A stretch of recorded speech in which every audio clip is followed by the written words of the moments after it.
Cupano and Rhea are going to town for the first time ever. Remember to fasten your seatbelts, Mama says. Auntie Boy has sent you girls a gift and we're going to collect it at the big post office in town. We can't wait to see the gift, Mama, the girls say, and off they go.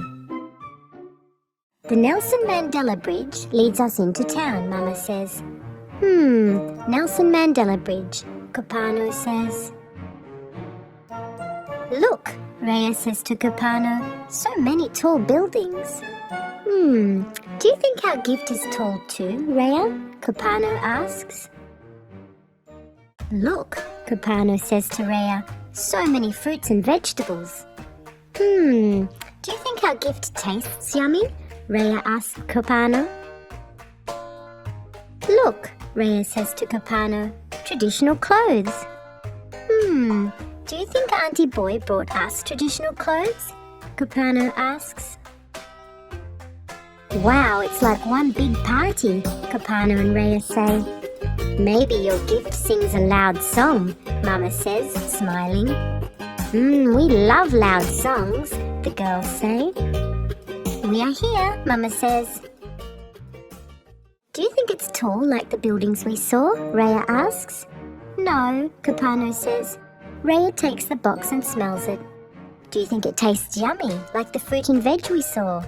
No, Rhea says. Cupano shakes the box again. It doesn't make a loud noise like the speakers we passed. And I don't think it's traditional clothes either, Rhea says. Cupano and Rhea sit down right there on the floor of the post office and open the box. Those are Maasai dolls, Mama says to the girls. Maasai dolls from Kenya, Cupano says. We love these dolls, Rhea says. Mama takes a picture of the girls and sends it to Auntie Boy. The end. Bobo loves visiting Apuza. Apuza grows beans, yam, chives, perilla, mustard, chilies and cherry tomatoes in her garden. Apuza means grandmother in Suminaga. Apuza, look, star holes, says Bobo. Oh, Bobo, I've been trying to stop the worms and insects from making holes, Apuza says. But aren't these shapes lovely? Bobo asks. We won't have any yummy beans this summer if we let the worms and insects eat the plants, Apuza tells her. Then we must save the beans, says Bobo. She has a plan. Apuza, I caught all the worms in the garden. Thin ones, fat ones and wriggly ones. You don't have to worry about the bean plants anymore, says Bobo. Thank you, my little gardener. Let's take our hard-working friends back to the garden, says Apuza. Friends? I thought worms were bad for plants, says Bobo. Not all worms are bad, Bobo. I only wanted to remove the green caterpillars that chew the leaves and stems of vegetables, says Apuza. Okay, Apuza, let's take the earthworms back to the garden. Vermicomposting is a way of composting using earthworms. In a garden, organic matter naturally breaks down with time, but earthworms help decompose it faster. They burrow into the soil and their tunnels help air and water reach the roots. Worms eat up the decaying organic matter and then poop it out of their system. The poop is called casting and makes the soil rich and fertile. The end. I am a big boy now. I can climb up the steps, but I cannot climb down again. I can climb on a chair, but I cannot climb down again. I climb onto the chair and then onto the table, but I cannot climb down again. Papa, Papa, I shout. Papa laughs. Sonu, learn to climb down, he says. I am afraid, but I do not cry. Slowly, I get down from the table and down from the chair. At last, I have learnt to climb down too. The end. Jane and Jake Have a Race by Jade Maître. Jane made a cape and a cap. Then she baked a cake and made a salad. She ate it all when Jake came over. Later, Dan, Jack and Dane also came. Jane was happy to see her pals. They sat by the lake and watched the waves. The wind blew a gale past the little lane. "Do you want to have a race?" Jane asked Jake. "Is it safe?" Dan asked Dane. "Yes, it is safe, but the wind will be on your face." "I hate this hat," Jake said. "It will fly away." "Take it over there," Jane said, "on that bale of hay." Jake looked pale, but he was a good pal. He came up the lane and to the lake. He put his hat in a safe place. Ready, set, go! Dan and Dane waved their flags. Jake and Jane ran fast from the gate. There was not a chance of being late. Both friends kept a speedy pace, and both of them won. That was ace. The end. Thank you for reading with Storyberries.com. Free stories for kids.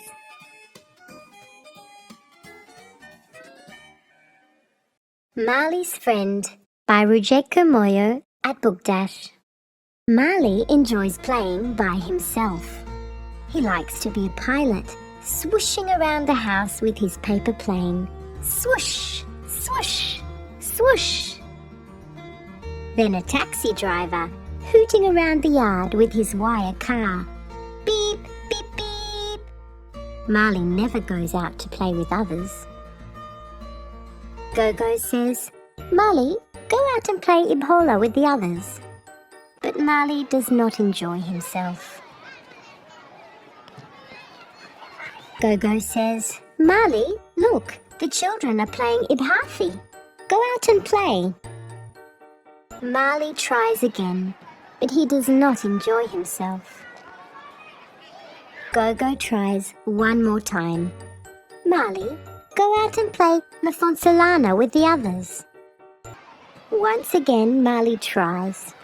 He does not enjoy himself. There is a knock on the door. Cock, cock, cock. It's Lasidi from next door. She has come to play. Marley is shy. He does not know how to play with Lasidi. Lasidi asks him if he would like to make mud pies and cakes. They make mud pies and cakes, and even pancakes and biscuits. Marley enjoys himself very much. Lasidi comes back again.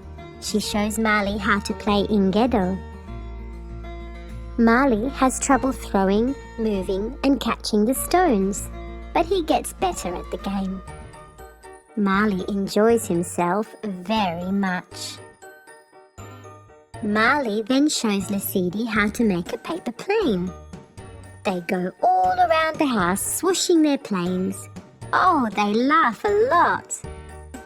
Marley asks Lasidi, "Can I come to your house to play tomorrow?"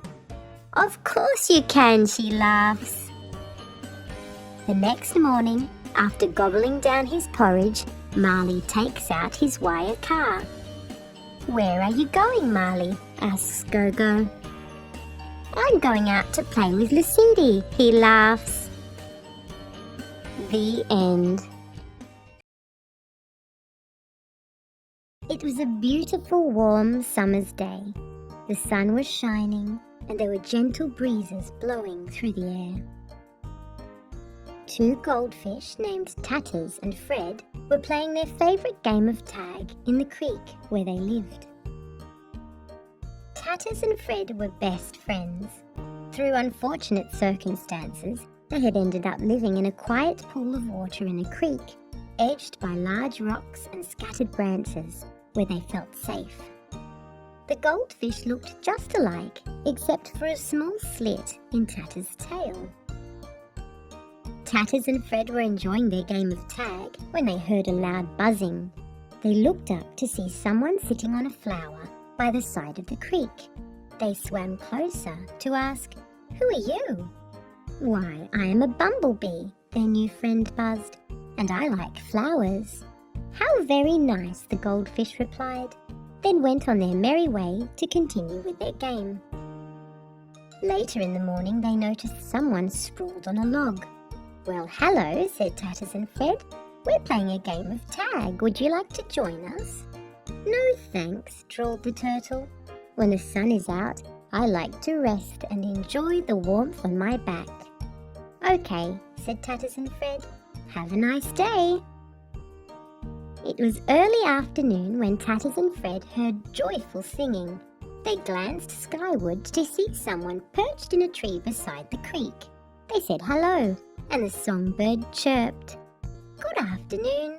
I've enjoyed watching you play your game. I am singing a cheerful song because you've made me happy." "Your singing is beautiful, thank you," replied Tatters and Fred before they swam away. A short time later, they glimpsed two small eyes looking at them. When those eyes became aware of their stare, a crayfish crawled out from underneath a flat rock and said, "I like to hide under the rock where I feel safe and won't float away." "Well, pleased to meet you," said Tatters and Fred. Just then they watched a shadow move across the water. When they looked up, a butterfly said, "I like to flit and float about in the gentle breeze." Tatters and Fred agreed, saying, "That looks like fun. We enjoy swimming in the water since we can't fly." Soon after saying goodbye to the butterfly, Tatters and Fred heard a plop and watched a frog swim back to the edge of the creek. "That felt so refreshing," croaked the frog. "I needed to cool off." Just before bedtime, Tatters and Fred enjoyed watching a dragonfly zip and zap above the surface of the water. "Good night," said the dragonfly. "Good night," echoed Tatters and Fred. "Time for bed." And they dreamed of which favourite game they would play tomorrow. The end.